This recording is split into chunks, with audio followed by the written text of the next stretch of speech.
Today's lesson is a little prerequisite unit introducing sequences and series. So the objectives today is we're going to use order of operations to simplify expression using what's called PEMDAS that you might remember from previous classes. And then also the second objective is going to be really substituting numbers in for variables. So that substitution process, which both of these are some necessary skills before we dive into the unit itself. So here's the little notes to start. We have order of operation problems. So the first thing you're going to be doing today in Canvas is completing the order of operations quiz. It's a prerequisite quiz to get into the sequences and series unit. And remember, when you're doing order of operations, that acronym PEMDAS is pretty important here. P-E-M-D-A-S,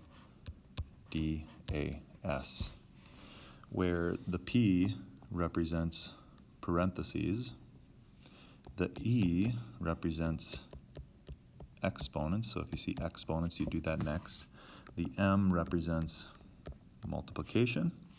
The D represents division. And then the last two represent addition and subtraction. Hence PEMDAS. The first two you always want to check and do if there's something embedded inside the parentheses. That's the very first thing you want to do first, is simplify whatever's inside the parentheses. If there is no parentheses, then you move on to the next one down, which is exponents. So doing anything with an exponent involved, doing that first.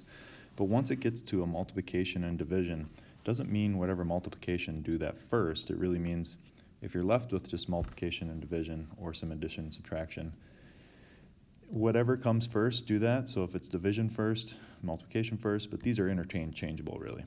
So when you're at that step, just look to see what's the first thing you come across as you kind of do your problem left to right. Same with addition and subtraction. So once you break it down to solely an addition and subtraction problem, you're just really working left to right like you'd read a book.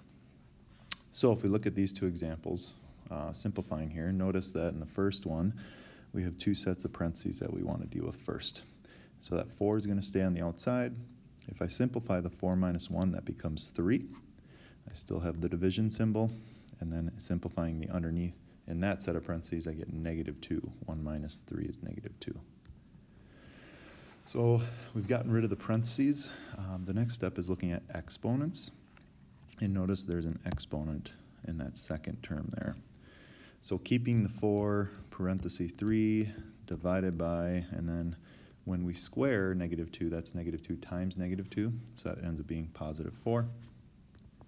And then now we're just to really multiplication and division here, which they are interchangeable. And so if we go left to right here, the first thing I do is I would take 4 times 3, which is 12. And then it would be 12 divided by 4, because you still have that 4 left over. So 12 divided by 4 ends up being 3 itself. So you should have got 3 for this answer. If we look at the next one down, and we did PEMDAS for this, technically we don't see any parentheses here, but underneath a radical symbol, that's still a grouping symbol. You're grouped underneath that radical sign, so it is in fact sort of a parenthesis style that you want to simplify whatever's underneath or grouped first. And so that radical becomes 2 plus 7, which is 9 underneath, and I'm going to rewrite everything else. And then notice the next step, there is no more parentheses, so the next step would be dealing with exponents. And here you have an exponent of 2 times 3, so we can call that 6.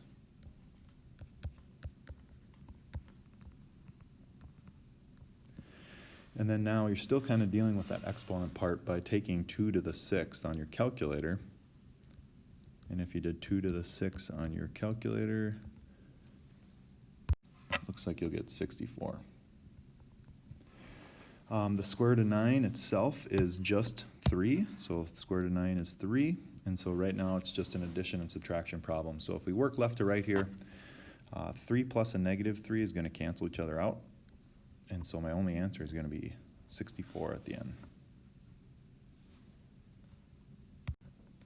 Another big objective to do today before we dive into our sequences and series unit is being able to substitute numbers in for variables. So in the next part of that module in Canvas that you'll have to pass, you're going to see expressions that involve just variables and some variables and numbers where those variables might represent numbers. So all it is about is just substituting and then really referring back to those order of operations. So if we see that x plus d parenthesis n minus 1 plus 5 is inside, we're going to sub all those variables in for wherever we see those in the expression.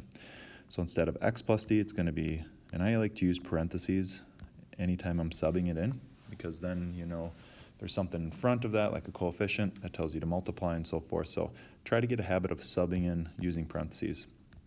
So then it'd be plus my d here, which d, remember, is 3. And so I'm going to use 3 in parentheses to represent d. The n is 4, and so I'd sub that in, 4 minus 1 inside, and then we'd still have that plus 5 on the outside. But once you've subbed them in, it just ends up being an order of operations problem. So if you think back on PEMDAS, the parentheses here first, I'd do 4 minus 1, which would become 3 overall. And then the next step up would be multiplying these two, because we have an addition and multiplication in the mix. So 3 times 3 becomes 9. And once it's to really an addition or subtraction problem, you can drop all the sets of the parentheses, because we're just going to add, subtract from left to right. And so it looks like the overall answer here, if I take negative 2 plus 9, that's 7, plus 5 gives me a total of 12 there. So you should have an answer of 12. And so for the one below, same thing. There's our expression, and here's the given values for we need to sub those in.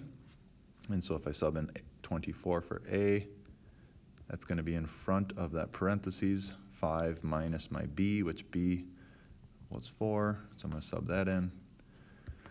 And then in the bottom, it's B minus 2, so it'd be 4 minus 2 plus my C value, which is 1.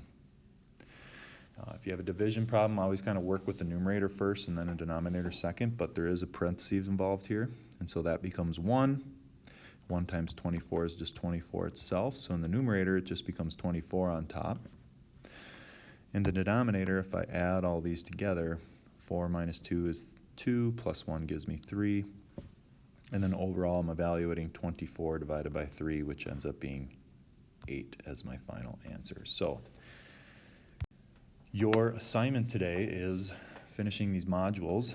In the first one, you notice there's order of operations. That first page just kind of goes through some notes that you can take a look at, some extra video resources if you're getting stuck. But the big objective is to be able to pass this Canvas course. Okay, it's 10 points, so make sure you pass that. And then if you do that, it'll unlock the next stage, which, again, this first one has some video notes that you can look at if you want. But then this is the next Canvas quiz you have to pass before tomorrow. So the two big things that are due tomorrow are those 2 Canvas quizzes dealing with our order of operations and substituting numbers in for variables. So don't hesitate to reach out if you ever have questions. Don't forget about my office hours that you can chime in on that Google Meet if you want to, or you can submit some of those screenshots of the problems that you're working on our homework help page online. So that's it for the day. Enjoy the rest of your day, and we'll see you tomorrow.